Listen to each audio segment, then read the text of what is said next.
जय श्री श्याम। दोस्तों, स्वागत है आप सभी का श्याम दीवानी के चैनल में। आज की इस वीडियो में हम बात करेंगे। आज हम आपको को बताएंगे कि 2025 फाल्गुन मास की शुक्ल पक्ष एकादशी, जिसका नाम आमल की एकादशी या आंवला एकादशी, व्रत किस दिन किया जाएगा। 9 मार्च को या 10 मार्च को, क्योंकि 9 मार्च को भी एकादशी है और 10 मार्च को भी है। तो व्रत किस दिन करना उत्तम रहेगा। भद्रा भी है, तो भद्रा का प्रभाव रहेगा या नहीं रहेगा। किस प्रकार से पूजन करना है, जानने से पहले वीडियो को लाइक कर दीजिए और कमेंट बॉक्स में जय श्री श्याम लिख दीजिए। आंवला एकादशी बहुत महत्वपूर्ण होती है। एकादशी का पूजन किस प्रकार से करना है, इसमें आंवला का प्रयोग आपको कैसे करना है, आंवला के वृक्ष की पूजा कैसे करनी है, या जिन माता बहनों भाई के पास आंवले का वृक्ष न हो, वह आंवले के फल की भी पूजा कर सकते हैं क्या। इस प्रकार से पूजन करना चाहिए। जिनके पास आंवला का वृक्ष या फल नहीं है, उन्हें कैसे पूजा करनी है यह भी बताएंगे। एकादशी के नियम क्या है वह भी बताएंगे। इस व्रत को इस दिन आरंभ करना चाहिए, किस विधि से आरंभ करना चाहिए। अगर आप व्रत करना आरंभ करना चाहते हैं तो इस एकादशी से व्रत उठा सकते हैं कि नहीं उठा सकते हैं। पारण के नियम, पारण आपको कब करना है, व्रत पूजन आदि आपको कब करना है, इस एकादशी का विशेष फल प्राप्त करने के लिए पूजन कैसे करें। जो छोटी छोटी गलतियां आपसे हो जाती हैं, उनके बारे में उनके उत्तर होते हैं कि इन गलतियों को करने से आपको बचना है, उनके बारे में भी चर्चा करेंगे। आंवला की एकादशी का क्या फल है और किस प्रकार से आपको इस व्रत को करना चाहिए, यह संपूर्ण जानकारी आपको इस वीडियो में प्लस मिलने वाली है। तो वीडियो को अंत तक जरूर देखें अपने व्रत की सफलता के लिए और भगवान श्री हरि का आशीर्वाद प्राप्त करने के लिए।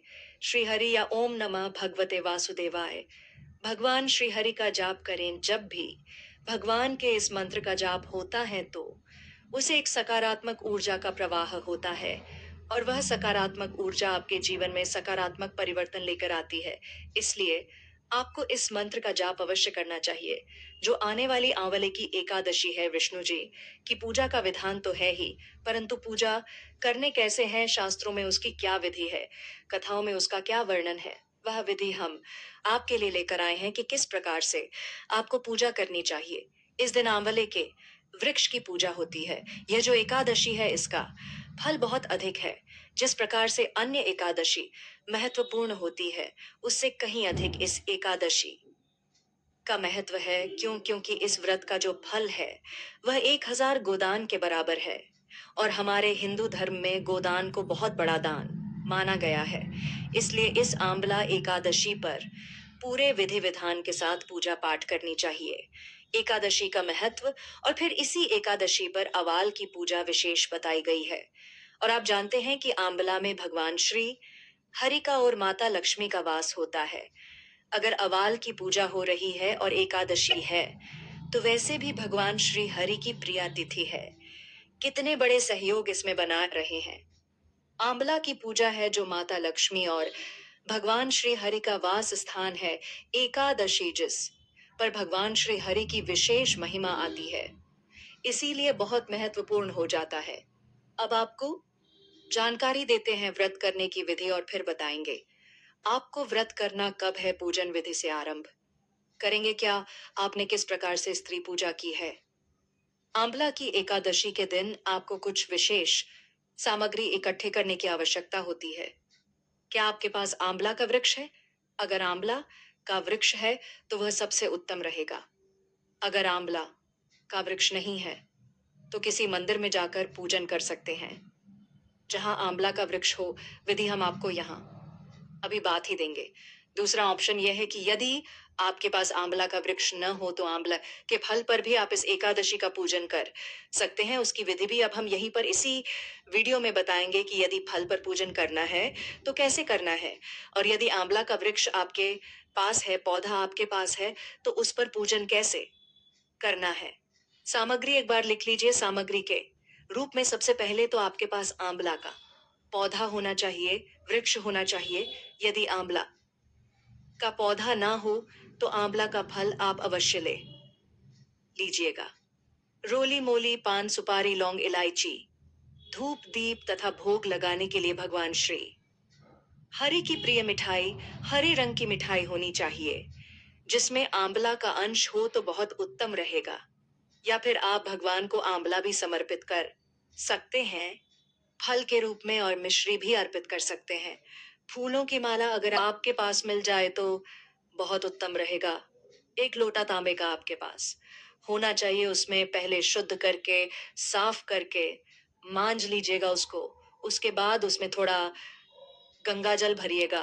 उसके बाद उसमें शुद्ध जल भर लीजिएगा। एक थाली में ये सारी सामग्री आपको ले लेनी है। भगवान श्री हरि की कोई तस्वीर या प्रतिमा आपके पास होनी चाहिए। भगवान को भोग आदि के लिए आपके पास जल जमानी करने के लिए एक चम्मच होना चाहिए। छोटा चम्मच रख लीजिएगा। चौकी और पीला वस्त्र आपके पास हो वह भी आप रख सकते हैं। और दीपक के रूप में शुद्ध घी का दीपक जलाएंगे। शुद्ध घी अगर ना हो तो आप तिल के तेल का दिया जला सकते हैं। और धूप रख लीजिएगा। एक घड़ा रख लीजिएगा। कलश स्थापित कर लीजिए। कलश ले लीजिएगा। कलश के रूप में आप पीतल का, तांबे का, किसी धातु का ले सकते हैं या मिट्टी का भी ले सकते हैं। जो इस एकादशी में आंवला की एकादशी में जो कलश होगा उसकी दान करने की आवश्यकता नहीं होती। पूजा करके आप उसे फिर से पूजा में ले सकते हैं। कलश स्थापित करेंगे, पूजा के लिए आवश्यकता होगी। और उसके ऊपर रखने के लिए श्रीफल अगर आपके पास मिल जाए तो, नहीं तो एक नारियल ले लीजिएगा, पानी वाला नारियल। पंच पल्लव अगर मिल जाए आपके पास में, आप जानते हैं कि आम के पत्ते होते हैं या फिर अशोक के पत्ते आप ले सकते हैं, ले लीजिएगा। और व्रत वाले दिन सूर्य उदय से पहले उठ जाए। उठने के बाद स्नान आदि करके अपने मंदिर की साफ सफाई, जो पूजा स्थल है उसकी साफ सफाई करने के बाद सारी सामग्री एकत्र करके और आसन लगाकर बैठ जाइए। उत्तर दिशा की ओर मुख करके बैठना है। उत्तर दिशा की ओर स्थान न मिले तो पूर्व दिशा की ओर भी मुख करके बैठ सकते हैं। चौकी लगाइएगा। अगर आपके पास लकड़ी की चौकी है तो सबसे पहले वहां लगाइएगा। अगर आपके पास पीला वस्त्र, अगर लकड़ी की कोई चौकी या वस्त्र नहीं है आपके पास तो कोई बात नहीं, आप पृथ्वी पर भी भगवान को रखकर पूजन कर सकते हैं। आप जानते हैं कि हम वह विधि बताते हैं जिसमें सामान्य से सामान्य व्यक्ति भी कम से कम सामग्री में भगवान का पूजन कर सके। क्योंकि एकादशी का पूजन कैसा पूजन है जिससे अमीर से लेकर गरीबों तक सभी लोग पूजन कर सकते हैं। तो पूजा विधि हमारी वह होती है जिनको गरीब से गरीब और अमीर से अमीर सभी कर सके। तो आप पृथ्वी पर रखकर भी पूजन कर सकते हैं। जो भी स्थान है ना उसको साफ कर लीजिएगा अच्छे से। पहले हम जो सामान है इसका शुद्धिकरण करेंगे। जो स्थान है इसका शुद्धिकरण करेंगे, पवित्रीकरण करेंगे। आप एक पुष्प लीजिएगा और जो लोटे में जल भरा होगा, ना गंगा जल मिला हुआ जल, उसे जल से छिड़काव कर ले। और सारी सामग्री पर और स्थान पर भी, चित्र या फोटो पर भी, इससे सबका शुद्धिकरण हो जाएगा। अब भगवान को स्थापित करेंगे। सबसे पहले भगवान को स्थापित करने के लिए अगर चौकी है तो चौकी के ऊपर आपने पीला वस्त्र बिछा ले। आपके पास प्रतिमा हो या तस्वीर, आप उसे स्थान पर भगवान को आसान दीजिए। आसन कैसे देंगे? आसान देने के लिए पुष्प के रूप में वहां पर थोड़े से फूल रख दीजिए। और इस प्रकार से भगवान से भाव रखें कि हम भगवान को यहाँ पर आसान दे रहे हैं। इस पर भगवान विराजमान हो जाए और उसके ऊपर भगवान की तस्वीर या प्रतिमा रखते हैं उसको स्थापित कर दीजिए। जहां अपने भगवान श्री हरि नारायण को स्थापित किया है, न उनके सीधे हाथ की तरफ राइट हैंड की साइड में आंवले का वृक्ष रख दीजिए। यदि आपके पास आंवला का गमला है, आंवले का पौधा है, तो उसे सीधे हाथ की तरफ जो भगवान की तस्वीर प्रतिमा अपने रखी है उसके राइट हैंड साइड रख ले, या आंवला का फल का पूजन कर रहे हो तो उसको भी रख ले, वहां रखिए यदि ऐसा स्थान है। क्योंकि आंवला के जो पेड़ है बहुत बड़े बड़े होते हैं आंवला का, उनको आप एक स्थान से दूसरे स्थान पर नहीं लेकर जा सकते हैं। तो ऐसा कीजिए कि पूजा वहीं पर कर कीजिए। भगवान की स्थापना, भगवान श्री हरि की तस्वीर आदि की स्थापना ही आंवले के वृक्ष के वहां पर कर लीजिए। क्योंकि इस व्रत में ना आंवले की महिमा बहुत अधिक है। भगवान श्री हरि विष्णु की महिमा तो कभी कम हो ही नहीं सकती। परंतु इस एकादशी में आंवला की महिमा बहुत अधिक है, इसीलिए आंवला का वृक्ष बहुत बड़ा है। तो उसी जगह पर जहाँ आंवला का वृक्ष है, वहीं पर भगवान श्री हरि की तस्वीर आदि को स्थापित करके और उसी स्थान पर हम पूजन कर लेते हैं। जरूरी नहीं है, आवश्यकता नहीं है कि आप अपने मंदिर में ही ये पूजन करेंगे। आप उस वृक्ष के नीचे भी पूजन कर सकते हैं, अगर वह सुरक्षित है। दूसरा, जिन लोग पौधा नहीं है, वृक्ष नहीं है, तो आंवला ले आए तो बहुत उत्तम होगा। आंवला लीजिएगा और उसे जहां आपने भगवान श्री हरि को स्थापित किया है, ना उनके सीधे हाथ की तरफ रखिएगा। जैसे आपने भगवान को आसान दिया है, उसी प्रकार से आंवला को स्थान दीजिएगा। आंवला जो है एक प्रकार के देव है, यह साधारण वृक्ष नहीं, आपको संकल्प अवश्य करना चाहिए। संकल्प आवश्यक प्रक्रिया है। व्रत में पूजा छोटी बड़ी हो सकती है, पर संकल्प के बिना व्रत नहीं करना चाहिए, इसका ध्यान रखिएगा। आप संकल्प कैसे करेंगे? सीधे हाथ में जल लीजिए, 1 रुपए का सिक्का दक्षिणा के रूप में कम से कम रखिएगा, और उसके बाद 3 बार बोलेंगे भगवान का ध्यान रखते हुए, ओम श्री विष्णु श्री विष्णु श्री विष्णु करके संकल्प कर ले। जहां आप संकल्प कर रहे हैं, पूजन कर रहे हैं। आंवला की एकादशी व्रत आंवला पूजन श्री हरि विष्णु पूजन संकल्प से बोलिए 7 बार श्री विष्णु शरण, श्री विष्णु शरण, और यह संकल्प भगवान के चरणों में अर्पित कर दीजिए। संकल्प के बाद पूजन कर ले।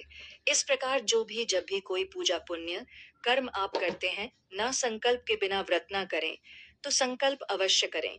पूजन छोटा बड़ा हो सकता है, पूजा आप भी कर सकते हैं। फिर तिलक लगाइए, जनेऊ अर्पित कीजिए, फूलों की माला पहनाए और आरती कर दीजिए। ऐसे भी पूजा हो सकती है, परंतु संकल्प सभी में आवश्यक है। संकल्प करने के बाद भगवान का पूजन आरंभ करेंगे। सबसे पहले कलश स्थापना अगर आपने की है तो कलश पूजन होगा। कलश स्थापना नहीं की है तो फिर पहले आसन देकर के पूजन, फिर भगवान श्री हरि का पूजन। कलश स्थापना की है तो उसका पूजन, क्योंकि इसमें ऐसा नहीं है कि बिना कलश के पूजन ही नहीं हो सकता। यदि आप कलश स्थापित करते हैं तो उत्तम रहेगा आपके लिए। आप एक कलश बनाया और भगवान श्री हरि के साथ में ही कलश को स्थापित कीजिए। कलश के नीचे आप पुष्प आसन के रूप में रखिएगा, उसके ऊपर कलश को स्थापित कीजिएगा। कलश को कभी खाली नहीं रखा जाता है, इसलिए गंगा जल युक्त जल उसमें भर लीजिएगा। पूर्ण पात्र रखिएगा, उसके ऊपर नारियल को रखिएगा। नारियल पर यदि आपके पास लाल कपड़ा है तो लपेट दीजिएगा, अन्यथा मौली लीजिएगा, मौली लपेट दीजिएगा। और नारियल को इस प्रकार से रखना है कि नारियल का जो मुख है ना, वह आपकी तरफ होना चाहिए। पहले कलश की पूजा करते हैं। कलश की पूजन के लिए अक्षत पुष्प अर्पित करेंगे, तो पुष्प से 3 बार जल के छिट्टे दे दीजिए। कलश देव पर तिलक कर दीजिए। वस्त्र के रूप में मौली जो है, वह जो आपने घड़ा लिया है, इसके कंठ पर बांध दीजिए। कलश के कंठ पर मौली बांध दीजिए। तिलक के रूप में आप एक 5-7 बिंदी लगा सकते हैं कलश पर। अपने श्रीफल रखा होगा, नारियल को रखा होगा तो नारियल को भी तिलक कीजिए। फूलों की माला पहनाइए, धूप जला दीजिए, दीप जला दीजिए, और धूप तथा दीप दिखाइए। दीपक को जहां आप रखेंगे वहां उनका आसान अवश्य दीजिएगा। और भगवान के सीधे हाथ की तरफ अगर घी का दिया जला रहे हैं तो सीधे हाथ की तरफ, और तेल का दिया जला रहे हैं तो लेफ्ट हैंड की तरफ आपको दीपक रखना है। उसके बाद भोग के रूप में मिश्री या कोई फल अर्पित कर दे और 1 बार पुष्प से जल के छींटे दे। कलश का पूजन करने के बाद आपको आंवले का पूजन करना है। आंवले का पूजन करने के लिए आंवला देव को स्मरण कीजिए, उनका मंत्र का जाप करे। ओम धात्रे नमः, इस मंत्र का 108 बार उच्चारण करते हुए उनका ध्यान कीजिए और पूजन कर लीजिए। अगर आप आंवले का पूजन कर रहे हैं तो उसको किसी पकटोरी में ले ले। अगर आप आंवला के वृक्ष का पूजन कर रहे हैं तो आप वृक्ष का जो जड़ तना होता है उसमें जल अर्पित करें, सिंदूर अर्पित करें, अक्षत अर्पित करें और उसमें कलावा अर्पित करें। इस तरह से पूजन करके अपनी पूजा संपूर्ण करें। यह जानकारी जन रुचि को ध्यान में रख कर दी जा रही है। ज्योतिष और धर्म के उपाय को अपनी आस्था और विश्वास पर आजमाएं हमारी वीडियो। का उद्देश्य सिर्फ आपको बेहतर सलाह देना है। इस संदर्भ में हम किसी भी प्रकार का कोई दावा नहीं करते हैं। अगर आप सभी को इस वीडियो में दी गई जानकारी महत्वपूर्ण लगी हो और कर्म धर्म और ज्ञान की बातों के बारे में जानना चाहते हैं तो चैनल को सब्सक्राइब कर लीजिए और वीडियो को आगे भी शेयर कर दीजिए। मिलते हैं आगे ऐसे ही नई वीडियो और नई जानकारी के साथ। जय श्री श्याम।